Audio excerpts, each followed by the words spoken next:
안녕하세요. 여러분의 마음 경험을 디자인하는 멘탈 경험 디자이너 조명국입니다. 요즘 젊은이들이 5포세대다, 8포세대다 하면서 연애와 결혼을 포기하고 있지만 행복한 연애를 꿈꾸는 젊은이들은 여전히 소개팅을 많이 하고 있습니다. 저도 20대 초중반에는 소개팅을 많이 했던 기억이 있습니다. 처음에 했던 소개팅은 제가 무슨 말 했는지조차 기억이 안 납니다. 심지어 그 여자분이 제가 왜 이 자리에 있는지 모르겠어요 라는 말까지 들었던 기억이 납니다. 지금은 이제 말을 많이 하는 직업을 갖다 보니까 어떤 소개팅을 해도 전혀 말에 무리는 없지만 저에게 딱 맞는 제가 마음에 드는 분을 찾기란 정말 어려운 것 같습니다. 오늘 주제는 잘 된 것 같은 소개팅에 애프터가 없는 이유에 대해서 이야기해 보고자 합니다.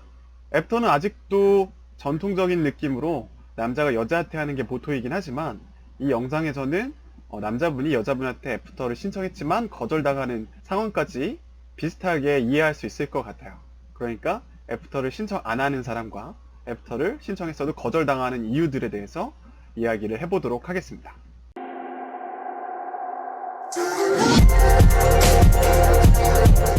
소개팅은 정보가 매우 없는 상태에서 시작하는 이벤트입니다.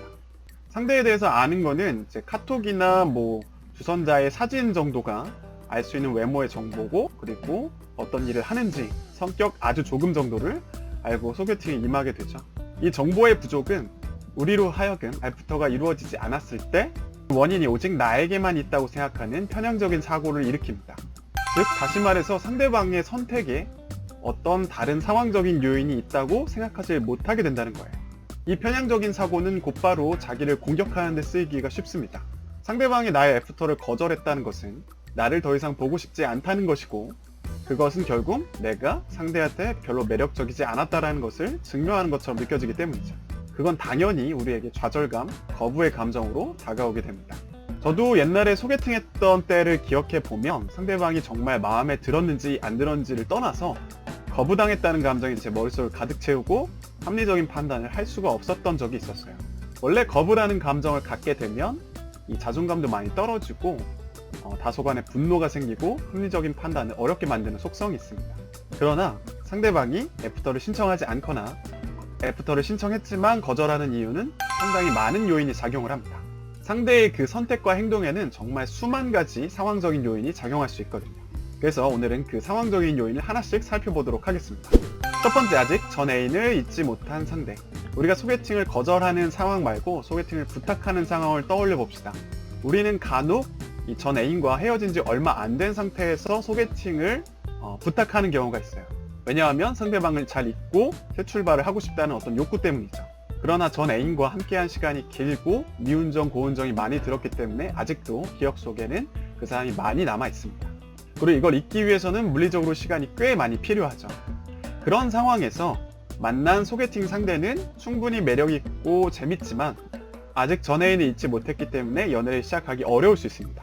소개팅을 부탁하고 그 자리에 앉을 때까지는 그 애인을 잊을 수 있을 거라고 생각을 했지만 설사 새로운 이성이 나타났을 때에는 전 애인이 쉽게 잊혀지지 않는 상태인 거죠. 그리고 만약에 이 소개팅 상대가 내가 만났던 전 애인의 모습을 보여주고 있거나 아니면 전혀 괴리가 큰 모습을 보여준다고 하면 이 비교를 하거나 기억이 나서 이 소개팅 상대에게 애프터를 신청하지 않을 수 있습니다. 왜냐하면 아직 준비가 안 됐다고 생각하기 때문이죠. 두 번째는 차이나는 스펙 때문에 열리지 않는 마음 때문입니다. 20대 초반, 20대 중반, 그리고 30대 초반의 소개팅은 매우 다른 양상을 보이는 것 같습니다.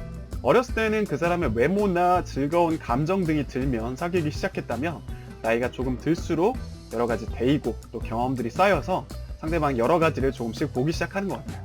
그래서 성격도 보게 되고 이제 말이 통하냐 안 통하냐를 보기 위해서 직업이나 가치관 또 학력까지도 보게 되는 거죠. 좀 더 지나서 30대 초반이 되면은 경제적인 부분까지도 신경을 쓰게 되는 것 같아요. 즉 상대방과의 경제력의 차이가 만약에 크게 느껴진다고 하면 그 부분에 대해서 부담을 느껴서 애프터를 신청하지 않을 수가 있다는 거죠. 저의 실제적인 경험을 따져보면 실제로 소개팅을 했는데 이분의 이야기나 이런 경험들을 들어봤을 때 이분과 저의 경제력 차이가 크다는 걸 알게 됐어요. 저는 오랫동안 되게 어려운 집안에서 살았기 때문에 1년에 몇 번씩 해외여행을 나간다거나 되게 비싼 외식을 자주 먹는다거나 이런 건 할 수가 없었거든요. 근데 상대방은 되게 자연스럽게 그런 것들을 많이 경험했던 집안이었고 저는 그 이야기를 들으면서 어쩔 수 없이 좀 위축될 수밖에 없더라고요. 비단 경제력뿐만 아니라 뭐 외모적인 부분에서 큰 차이가 난다거나 혹은 학력적인 부분에서도 큰 차이가 나면 누군가는 이 상대방에게 호감을 느끼기보다 열등감을 느낄 수가 있어요. 그러면 어쩔 수 없이 이 대화가 즐겁게 마무리된다 하더라도 뒷맛이 씁쓸하게 되고 그래서 애프터를 신청하지 않을 수 있습니다. 세 번째, 내가 알지 못하는 특정 포인트가 작용했을 수도 있습니다. 당신은 되게 좋은 사람일 수는 있지만 이성적인 느낌을 주진 못할 수가 있어요. 우리가 상대방에게 빠지는 이유를 정확하게 설명하기는 참 어려운 것 같아요. 물론 외모가 큰 영향을 미친다는 여러 가지 연구 결과가 있지만 꼭 외모만이 모든 매력을 설명해 주는 건 아니니까요. 누군가는 목소리에 끌리기도 하고 말이죠. 대화는 정말 잘 통했지만 내가 생각한 이상적인 키와 좀 멀었다던가 다른 부분 다 괜찮은데 세상을 바라보는 시각이 좀 다르다거나 어떤 특수한 분야에서 맞지 않는다는 생각이 들면 대화는 즐겁고 재밌게 흘러가더라도 이 사람과는 오래가기 좀 어려울 것 같아 라는 생각이 들어서 이 사람에게 애프터를 신청하지 않게 될 수가 있습니다. 저도 개인적인 얘기를 해보자면 이야기도 되게 재밌게 하고 3시간 넘게 했지만 그분이 웃을 때마다 좀 깨는 게 있어서 제가 아쉽게도 애프터를 신청하지 않았던 기억이 있어요.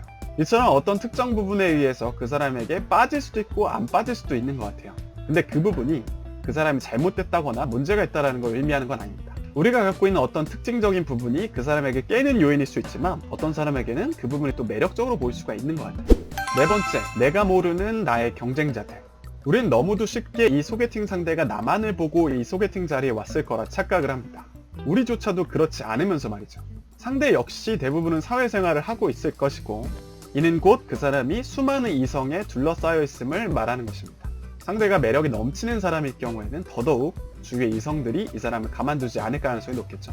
만약 여자분이라면 그녀가 이 소개팅 자리에 오기 전까지 교회 오빠의 전화를 받거나 절 동생의 구애를 받거나 무슬림 친구의 쪽지를 받았을 수도 있습니다. 또 오기 전에 버스 정류장에서 기다리다가 헌팅을 받았을 수도 있죠. 우리는 모르지만요. 또한 오늘 점심에 소개팅을 했다면 또 저녁에 다른 소개팅이 잡혀있을 수도 있고 다음날 점심에 또 다른 소개팅이 잡혀있을 수도 있습니다. 상대는 자기와 더 잘 맞는 사람을 이미 찾았을 수도 있고 나와 카톡을 나누던 중에 자기와 더 잘 맞는 대상을 찾았을 수도 있습니다. 상대가 자기와 더 잘 맞는 사람을 만났다고 해서 그게 내가 부족한 걸 뜻하는 건 아닙니다. 다섯 번째는 그저 하룻밤의 즐거움을 위해서 나온 걸 수도 있다 입니다. 요즘 많은 사람들이 소개팅 어플을 통해서 사람들을 만나곤 합니다. 저는 이 어플리케이션에 대해서 크게 생각은 없지만 일부는 가볍게 만나는데 이 어플을 사용한다고 들었습니다. 그래서 진지한 만남을 기대했던 사람들도 상대의 이런 태도 때문에 실망을 하기도 하죠. 어쨌든 상대방은 진지한 만남보다는 오늘 하룻밤 즐겁게 보내는 게 그 사람의 목표였기 때문에 그래서 상대가 목적을 달성했거나 달성할 수 없는 존재라고 하면 애프터를 신청하지 않을 겁니다. 혹은 내가 애프터를 신청해도 상대방은 그럴 마음이 없기 때문에 거절을 하겠죠. 그러나 우리는 이 사람이 어떤 의도로 이 자리에 왔는지 알 수가 없기 때문에 혼란에 빠질 수밖에 없습니다. 소개팅 어플에 자기는 이러이러한 이유로 소개팅을 한다라는 걸 안 써놓는 사람도 있으니까요. 그럼에도 불구하고 이 영상을 보시는 분들 중에서는 분명히 그럼에도 불구하고 내가 매력이 쩔었으면 소개팅이 성사가 됐을 거다 라고 말씀하시는 분들이 분명 있을 겁니다. 물론 어떤 상황에서는 그게 맞는 말일 수가 있습니다. 그러나 우리는 그저 평범한 사람들일 뿐이죠. 또한 이제 소개팅이라는 자리에서는 우리가 매력을 그렇게 쉽게 빠르게 제대로 보여주기는 어려운 이벤트인 것 같아요.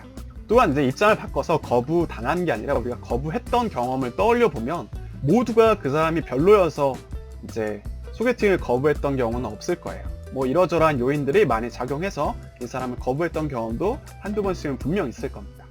요즘 시대의 사람들은 수많은 불안에 시달리고 있고 이 불안 때문에 선택에 대한 강박을 갖게 됐어요.